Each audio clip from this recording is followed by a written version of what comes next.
All right, I think we'll get started. Welcome, everyone.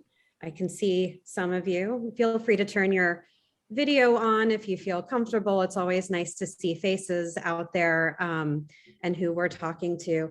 My name is Hillary Fry. I am a creator in residence at the Newmark CUNY Journalism School J+ program. I'll be hosting our conversation today, and we'll get to that in just a second. I'll introduce our esteemed guests. This is our first event in our Creator Conversation series. Apologies, I live in Brooklyn. You might hear trucks going by on the BQE. You also might see any one or all three of my cats. They love Zoom. So you may have signed up for our whole series here. We've got 5 in this first series about brand building. This is the first one. We'll put a link in the chat a couple times today, probably. So if you haven't signed up for all of our events, please consider doing so. They're all going to be great. Like I said, this is the first. The next will be on Monday with Judd Legum, who writes the most very popular Substack popular information, and that'll be hosted by my co-creator in residence, Yvonne Liao. And yeah, let's get started with today. I think that's enough of that. So we're gonna kick off with a poll here. We'd just love to know what brings you here today. Whether you're a creator, you're thinking about becoming a creator, you love Claire and Emma, all things that are interesting to know. You thought this sounded interesting. So we'll put up that poll here. You can see it in the chat and feel free to share with us. So for the format today, I'm going to chat with Emma and Claire, who I will introduce more fully in a moment, for about 40 minutes. And please share questions in the chat as we go. I'll do my best to keep an eye on that, but to keep the conversation moving, we'll limit hand raising or maybe see if we get to that point. But questions in the chat would be great, and I will try to get to those. Also, just reactions along the way. Use your clap hands, use your positive comments, etc. Encouragement in the chat. Around 12:45, we'd love to introduce you to some of your fellow creators who are here today. So we'll break out into some separate chat rooms for folks so you can make some new connections, share what you found interesting about our time today, and talk about your own work. One of the reasons we wanted to do these conversations is obviously to educate and share experiences and sort of inspire folks, but also to create more community and connection in the creator community. So we definitely want to give everyone the chance to meet and chat together. And also, so we just can get a little bit more familiar with each other, feel free to share in the chat a link to your own newsletter or podcast or niche project, and maybe also where you're from, just so we have a sense of who's out there with us today. And we'll be excited to see and learn about your projects too. So at 12:55, we'll come back for a quick goodbye. I have some other fun announcements. So please stick around until the end. We'll keep it tight to an hour. I know people have places to be, but if you stay, we assure you, you will meet great people and have a good time. So today I have with me my friends and former colleagues, Emma Gray and Claire Fallon. I know Emma and Claire from our time together at HuffPost, or the Huffington Post, as you may be more familiar with it. They, in addition to being tremendous reporters and writers and talented editors, were the hosts of a very popular podcast we had there called Here to Make Friends, and also produced it and wrote it and did all the things to make it as fun as it was. And this podcast was focused on the Bachelor franchise and pop culture, and it was really just this wonderfully insightful, funny, feminist, slightly snarky take on this pop culture phenomenon. Unfortunately, as some of you may be aware, I shouldn't say it, well, maybe it was unfortunate for us, perhaps, that HuffPost was acquired by BuzzFeed last year. That's when I left as executive editor, and Emma and Claire were laid off, and our audio program was entirely shut down in the process of this transfer. So, that was a huge bummer, especially when it came to lives and jobs, but also with the podcast specifically. we had really started franchising it. We were doing live events and having a lot of fun with Here to Make Friends. It had a huge following. Maybe Emma and Claire will share a little bit about that later. But this also created an opportunity for these two very talented women to strike out on their own. And so today they have both an audio and text Substack called Rich Text. We will put a link to that in the chat, and you should all subscribe and consider becoming paying patrons if it's up your alley. And they also host a new podcast called Love to See It with Emma and Claire that expands on this pop culture world and allows them to give, have a little bit more room to grow, but still very talking about the Bachelor and all the things that were sort of at the core of Here to Make Friends. So, what I really I was so excited to bring them here to talk today because it's such an interesting process going from working underneath a big media umbrella, I'm sorry, cats, to starting out on your own. And I really am excited for you guys to share a little bit about the pluses and minuses of these experiences and how this transformation has been. So Claire and Emma, thank you so much for being here today. And we'll get started. We're going to start with another little icebreaker. So we want these to be interactive and not just be broadcasting to you. So please participate with our polls and our chat questions and all of this stuff. Recently, I was listening to Rich Text. I think it was the first episode of the new year.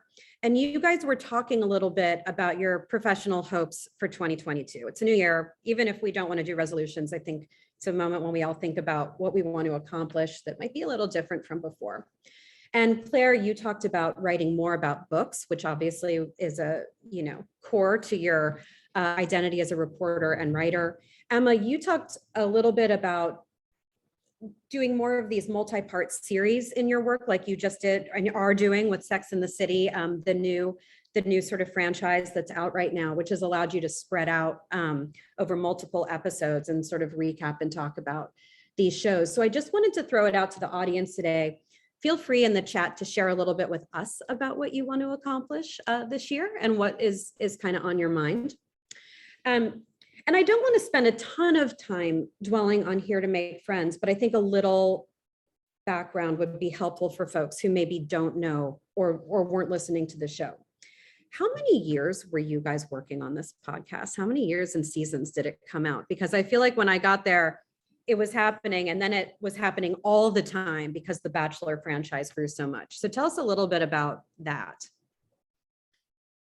Yeah, thank you so much for having us. First of all, we're really honored. Excited to be here. Yeah.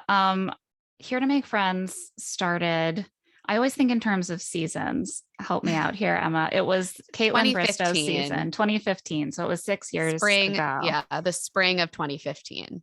Yeah. So it was pretty well established by like 2016, 2017. And we were just growing it at that point and trying to build it out. But that first season in 2015 was pretty experimental. It was like HuffPost had this little podcast pilot program and we're asking people to just pitch whatever they wanted to do a podcast about. And we were like, maybe this would be a good idea. And so they let us try it out and it ended up It landed a popular concept. We had no idea if it would, and it ended up working. And it became sort of not the center of our jobs at HuffPost, but a substantial part of what we were doing. Yeah, I think, and really before the pandemic, we were very excited to invest in it and saw the potential there because it had a rabid fan base. And so, it's funny, so a year ago, you guys launched Rich Text, even though you were still at HuffPost. And that seems incredibly prescient now. So I wanted to ask, maybe you had a sense, we all had a sense of instability. We work in digital media. We live in a world of instability. But what kind of brought you to the decision, even while you were still in your jobs, things were still going on, to start your journey as creators on the side in a kind of new way? I think certainly part of it was that maybe in the back of our minds, we a little bit saw the writing on the wall, although that definitely wasn't the intention of the newsletter when we first started it. I think we mostly were just, we saw a lot of creators that we admired getting on platforms like Patreon, like Substack. And, we had both been at HuffPost for almost a decade. And I think that we liked the idea of having a separate platform where we could be a little bit more intimate with our writing and audio, a little bit more experimental. It felt very low stakes at the time. And it felt like, I don't know, the adult, more professional iteration of a live journal or something, just like a space that we could flex our creative muscles a little bit. And we ended up being very grateful that we had launched it. We were kind of at that weird nexus of, we work in a very unstable field. And so there's always the constant fear of layoffs. We had both survived so many rounds of layoffs at HuffPost over the years and seen so many of our really talented friends leave the company. And at the same time, we had been there for a decade. So there's also the kind of comfort with the job, and so the newsletter answered kind of both of those things. It was, both a way of maybe sort of having the option of diversifying our income stream in the future, but also just giving us a little bit of freedom and new, like, fresh air in our work life, in our writing life, outside of this place where we had been for so long, doing all of our writing. Yeah, of course. When you launched the Substack, you didn't initially have a membership option, or did you? Did you kick it off with support? I don't remember, because we didn't think of it as an income stream at that point. We barely had any subscribers. It was mostly friends, but we might have activated it. I think we activated it, but we didn't expect to make money off of it. And we were making our posts pretty much all public. It was sort of just like a fun side project. And we were like, I think we said at one point, maybe we'll make some tip money. Right. Yeah. And now this is the very belated HuffPost investigation. Should we have had that turned on while we were working at HuffPost? I'm sorry. Very few people subscribe. Yeah. It's interesting just to think back. I remember the sort of Substack boom, and as the executive editor being like, wait, are we going to have every reporter starting their side projects? And then we thought, maybe, but this is the future and this is how it's going. And we're going to just have an open-minded, attitude towards this stuff. So were you able to promote rich text to your Here to Make Friends audience? And I guess I want to know, how much of that audience do you feel like has come with you on your new journey? I don't think that while we were at HuffPost, we were really cross-promoting in any way. We really thought of that as almost a personal project, like a hobby. And it was when we were laid off that we did start directing people there, because that was where we intended to, for the time being, kind of move all of our Bachelor commentary. And that is where we, for I think 4 months before we launched our new show on a network, we were doing all of our Bachelor commentary on rich text. So we did direct a lot of people there and saw a huge surge in subscriptions at that point. Which makes sense, because that's where the content was moving. Right. Were you surprised? Were you pleasantly surprised? Were you what was it like? Was it hard for asking people for money for the first time? Did it make you feel weird? Talk a little bit about that, because that's something we hear, especially from journalists, are just like, this idea of marketing yourself or marketing your idea, instead of it being under HuffPost and you've got all these people who can help with it. What did that feel like for you? And has it gotten easier over the year? Maybe a little bit easier. I think it's definitely not something that comes naturally to either of us. We're both our personality types are such that we both could talk ourselves into a hole where we're like, well, you know what? We'll just pay you. We'll pay you for us to do the work. And I think it really took the fact that we lost our jobs, our severance was only going to take us so far, and it became a necessity. So we no longer had an option, and that discomfort had to be pushed through and we had to talk to ourselves and sort of say, look at what you're producing. We were working and arguably maybe putting out more content than we had at HuffPost. And so we kind of had to say to ourselves, look, a job is a job, and you deserve compensation for labor. That's something that we believe on a large scale level. And so we have to apply that to ourselves as well. And we both, have bills to pay. So yeah, it was definitely a process for both of us of, I think, needing to kind of accept that what we spend our time on has value. And that was something we both struggled a lot with in our careers as writers, and like going down spirals of depression. Like, does my beat even matter? Does anyone read what I'm writing? Does anyone need what I produce? And, maybe no one does need culture analysis of the kind that we do in a very visceral way, but you have to, at a certain point, say, like, if I'm paying for my child to go to daycare every day, and if I'm sitting down at the computer and putting my time into doing my work, I have to respect that work enough for it to make sense for me to send my child to daycare, and enough for, I have to respect it enough to think that I should be paid for it. And yeah, so that it did require a certain emotional journey for sure.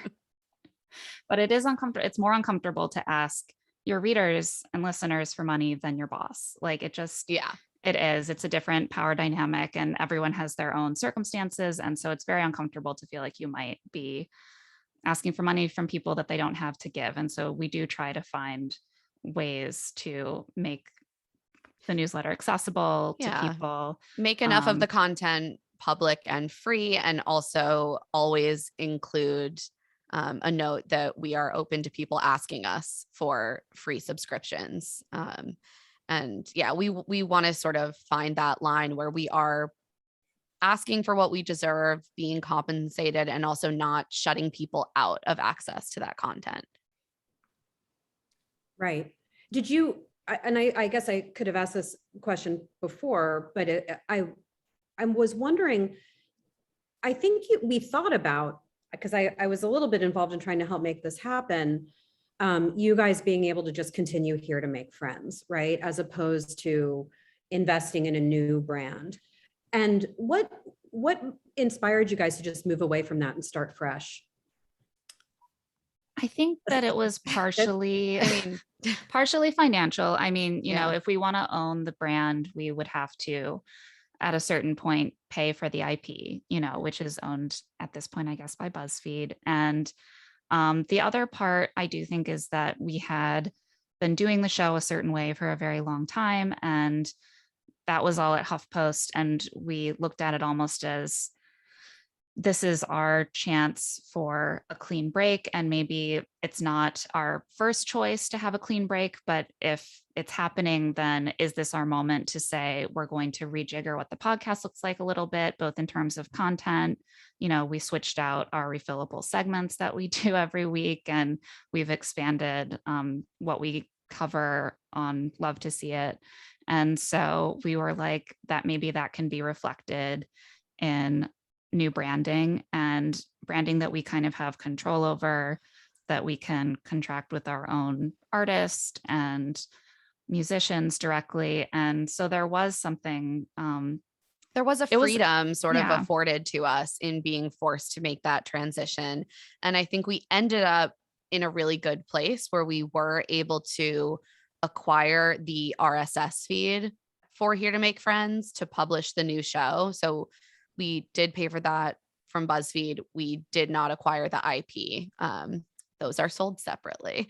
And thank you for being so transparent about that. I think like it's something that I was trying to get you everything for free, but that's not the way companies yeah, but work. they weren't down, unfortunately. But I think it was an important learning process for us to certainly to understand that aspect of it as well, because we obviously, it was very church and state at HuffPost. We were not involved in the business side of things with the podcast at all. But yeah, it sort of creatively gave us a bit of freedom and allowed us to take with us at least a portion of our audience. And that felt like a really good sort of splitting the difference, I think. And it was a trade-off, obviously, to have the brand recognition that Here to Make Friends had. Like, within the Bachelor commentary field. Like we were a relatively early podcast. And so to give that away was It was hard. not without pain, Yeah. but we do love where we ended up. And there was something also nice about, you know, the freedom and the fresh start. Yeah, totally makes sense. With Rich Text and with the new podcast, what's your engagement with your audience like? How has that changed as your brand owners now, as opposed to, you know, how it worked and how people were sort of coming to you to Here to Make Friends? Is it more intimate? Is it more stressful? Is it more direct? Sort of what's changed for you? Or is it the same? Yeah, I honestly don't know that it's changed that much from HuffPost because we were still the ones running all of the social media that was attached to Here to Make Friends, and people were interacting with us directly on our personal accounts. Yep. So certainly maybe there's a higher volume now that we have two different brands, and we're also getting emails and comments on our Substack. So there's perhaps more mediums, but I don't know that the HuffPost transition was the thing that changed anything. If anything, it was the fact that everyone was stuck at home and on edge and accessing all of their communities online that did have an impact kind of on the tenor and volume of that communication. Yeah. I will say I never used to read any comments on my articles, and I do read the comments on our Substack. I think they're nicer. They're much nicer. They're much fewer in number, very thoughtful. And then you do get to sort of see, you know, similar, you know, the same people commenting over time. And you develop that sense that like, it's more of a community than HuffPost, you know, comments are a wild west. That's definitely true. It's a community supporting you as creators and your content, your work, right? And I've heard this from, I mean, Mike Hobbs was saying the same thing. Some folks here may have been at my chat with him in December.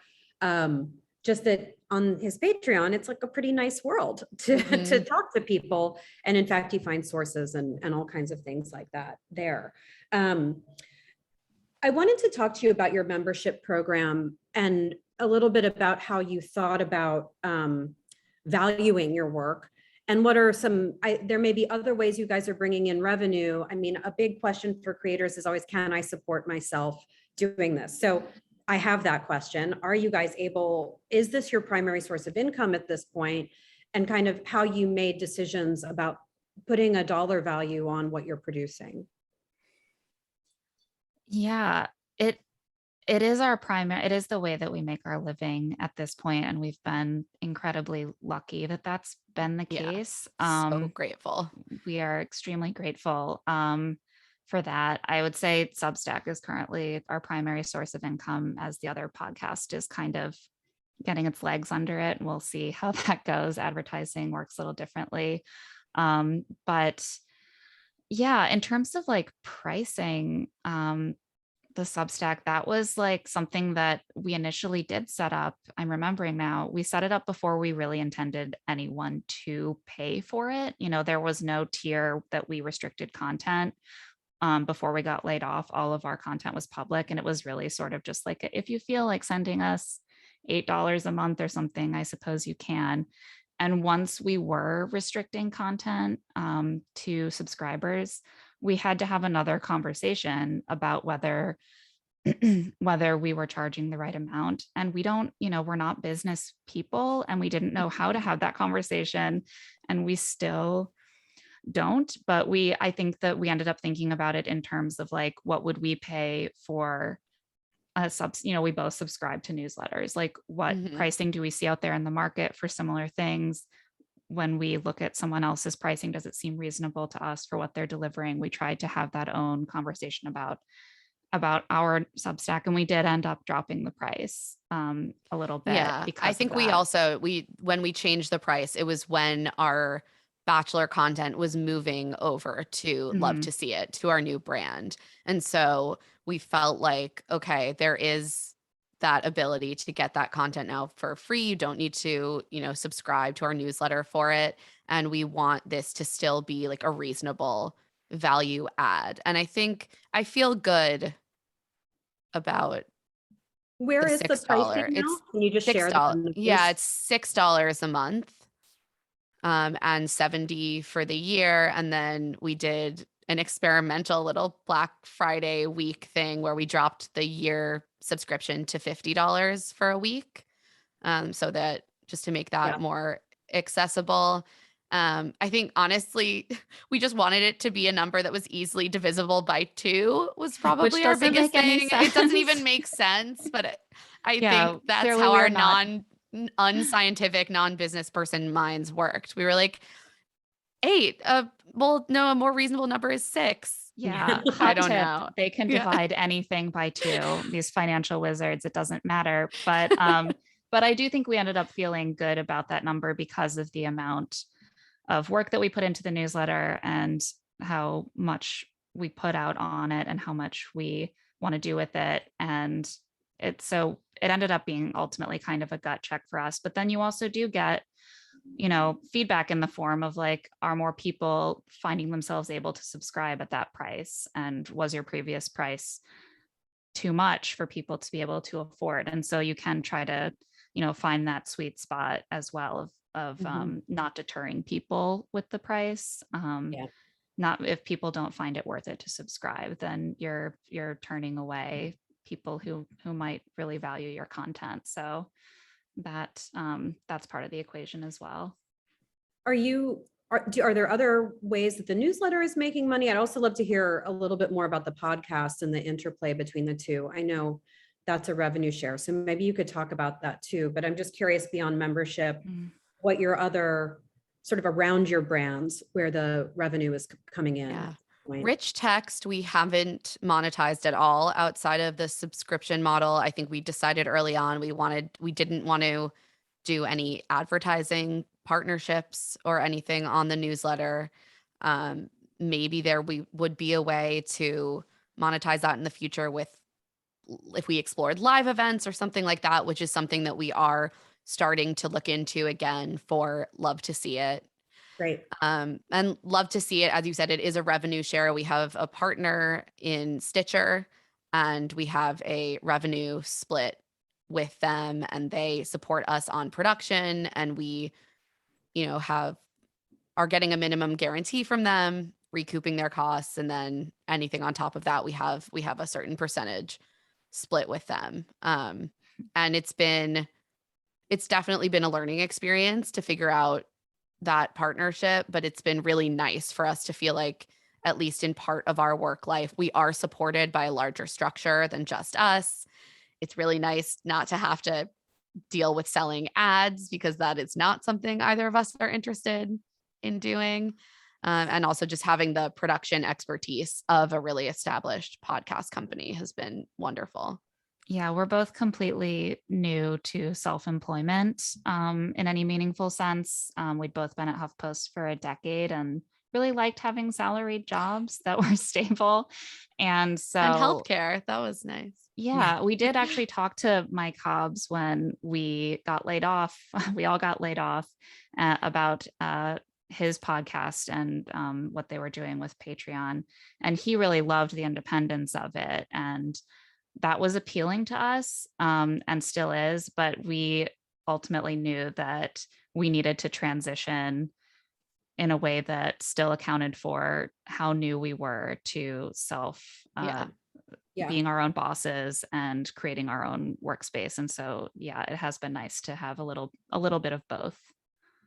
I think I'm gonna ask a chat question in a second for folks. But also and I'm going to ask you a question I asked Mike Hobbs too in a moment about how you're sort of allotting your time. But I think anyone who heard the Hobbs chat from December would agree that he is an extraordinarily unique person in his ability to synthesize and produce on his own.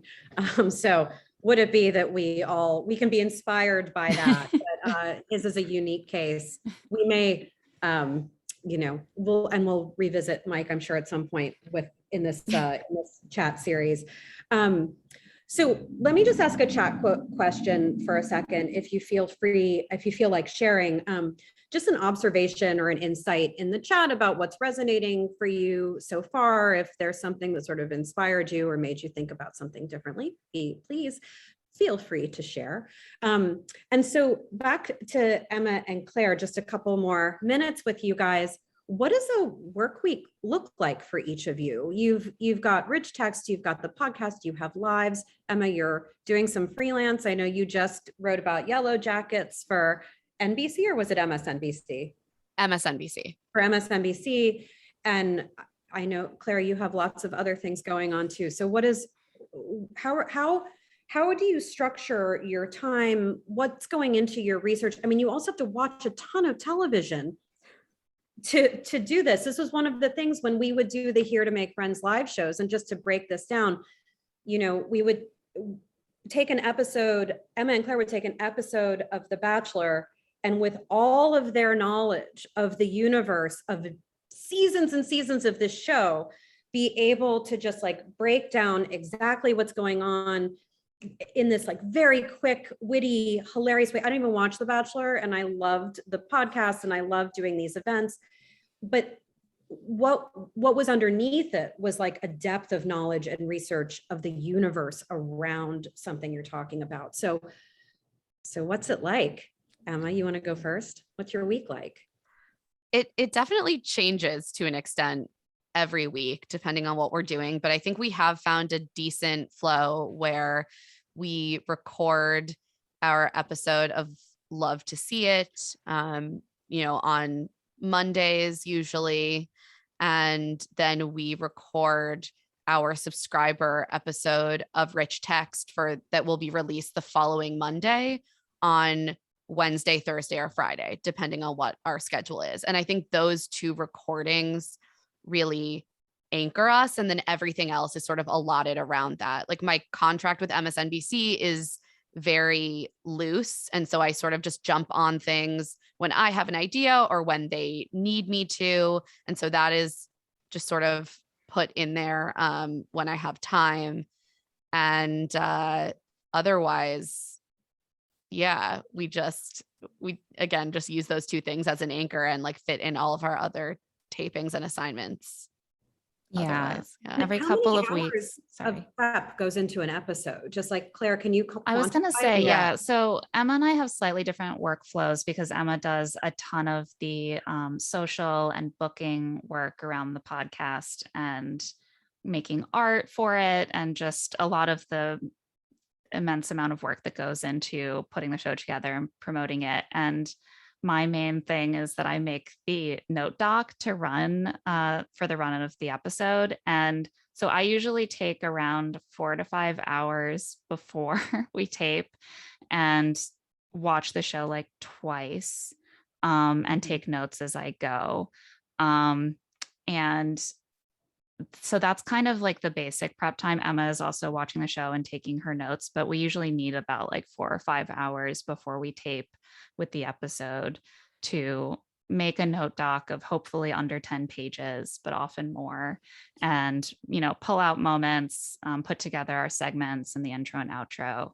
And then our taping is usually around 2 hours. So altogether, it's basically a day of work. And so that will be maybe our Monday. Maybe on Tuesday, we'll tape a bonus episode with our producer. And also promote the Love to See It episode, which has now gone live. Yeah, which Emma is much better about doing than I am. I'm like, no one should listen to it. It's out there. Well, I also make the art. So yeah, Emma makes the art and promotes it. And bonus episodes depends a lot on whether we're like, maybe we're recapping an entire Netflix reality dating show and it will take a lot of intensive prep. Right. Maybe it's an interview with another podcaster that can be a little bit more conversational and light with lighter prep. So it varies a fair amount. And then we'll have our taping again. If we're taping on a show I haven't seen yet, for example, Squid Game, and I have to watch 10 hours of Squid Game before we tape on Thursday, I might spend all of Wednesday watching Squid Game and taking notes and then having nightmares. So yeah, building a lot of TV time into our week. And And the big variable too is that I sometimes don't have childcare. I have a toddler, and it's obviously been very rocky with that this year, with COVID closures, with him getting hand, foot, and mouth twice in 1 month. And so sometimes there's a week where I just have to say, Emma, I'm really only going to be available for tapings, and everything else around that just kind of has to fall by the wayside. And then it's relying on my husband to take a step back from his work to watch him while we're taping. So that's been an interesting wrinkle this year, is that daycare is very much only sometimes and really affects how our weeks go, because then the next week we're playing catch up. Right. on Although I all of will that. say, I think it's sort of a gift to be able to have that flexibility, which, Oh yeah.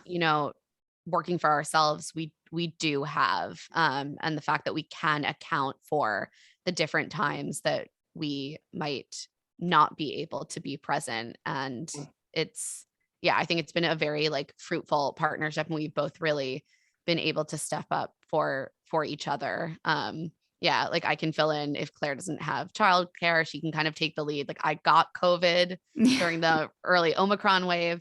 And so I was sort of out of it that week, and it's nice to have a partner who can sort of pick up.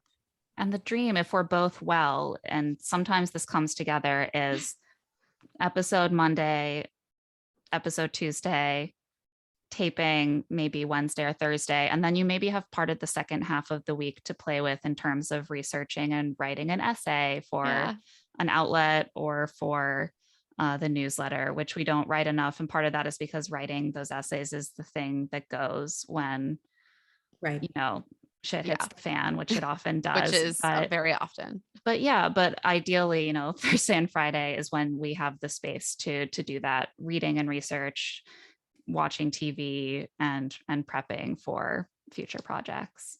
Yeah, I was talking to a creator yesterday who doesn't have a partner and was sort of struggling with growing his newsletter because he just doesn't have the bandwidth to put out enough content of the kind he was expecting to. And we were kind of talking about coming up with different formats that are a little easier to manage for those times that you can't get the big piece done or the essay written. What can you do? A 5-question Q&A over email for every Friday.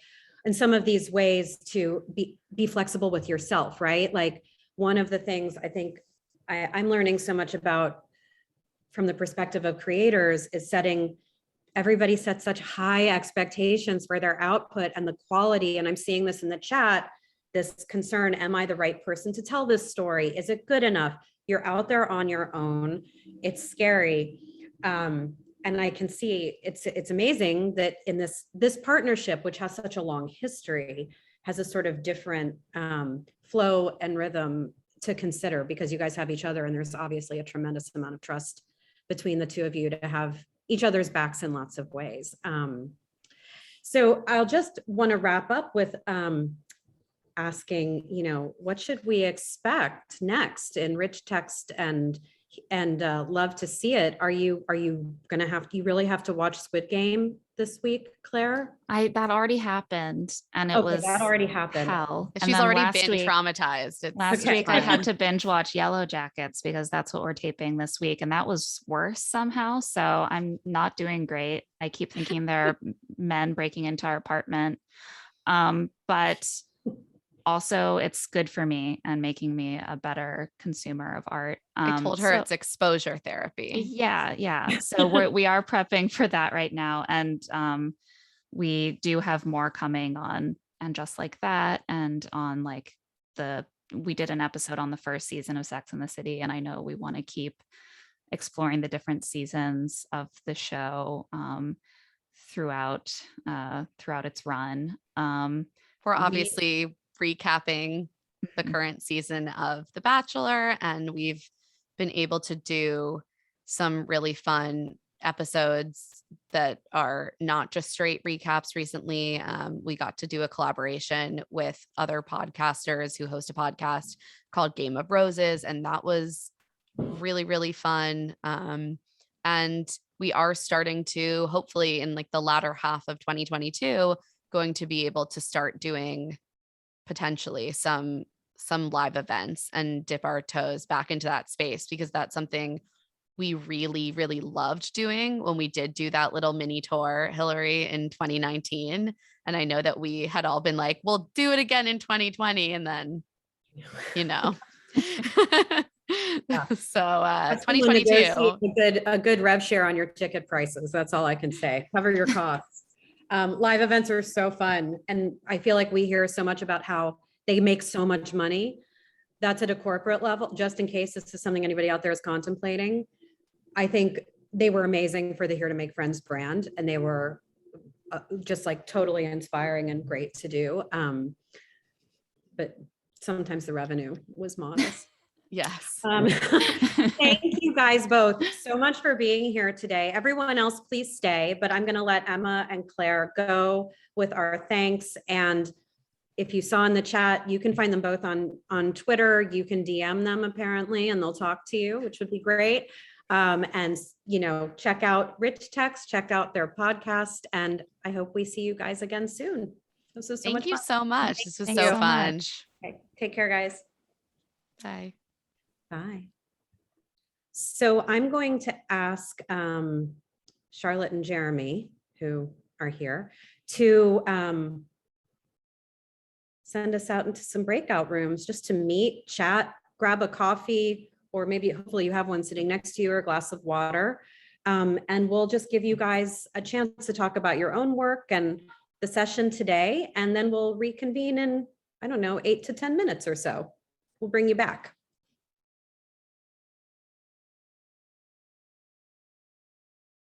I hope have good conversations. I really enjoyed being in my room, and we just didn't have enough time. Always need more time. Okay, I've got a couple last things for you guys.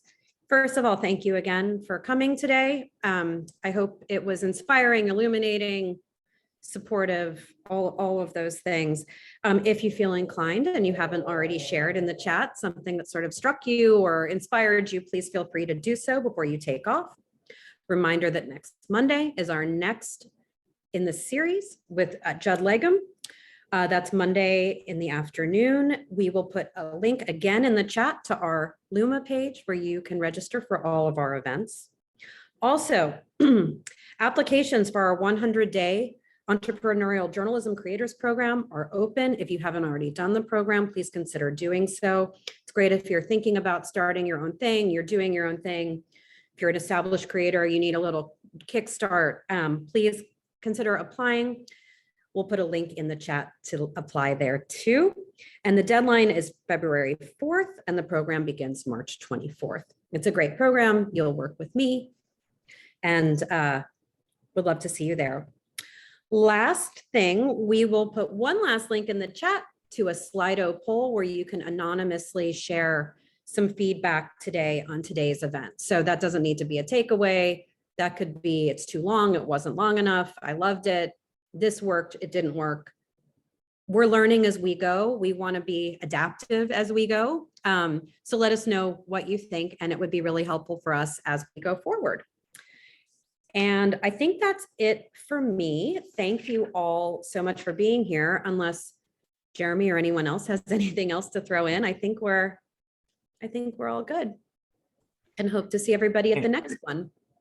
Just want to thank you again, Hillary, for a wonderful job hosting, and thanks everyone for being part of this. We are really excited to have this be an ongoing series. So you'll see some familiar faces each time, and you'll see some great creators. Each of these creators is really doing a distinct thing in their own sphere, including Judd Legum. I just want to give another plug for that next week. He's an amazing investigative journalist who's really done a fantastic job, and it'll be great to hear him. Yeah, if anyone's interested in the program, feel free to reach out to me. I'll put my email in the chat, and if you're interested in finding out more about that 100-day online program, feel free to ping me or let us know what your questions are. Thanks, everyone. And yeah, can't wait to see you again soon.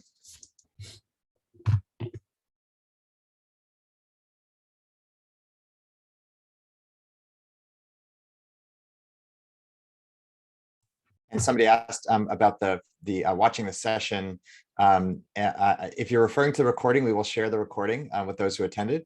If you're referring to being part of the cohort, yes, you can be anywhere in the world. We've had participants in our journalism creators program from all over the world, all different countries, all different time zones. So that's open to anyone, anywhere in the world. And please do share your feedback. It'll help us in preparing for the upcoming events. So I'll put the Slido link one more time. And if you haven't, just take 1 quick minute and share 1 quick thought. That will be helpful for us.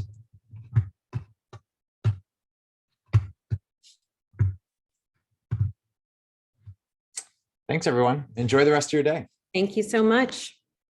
Bye.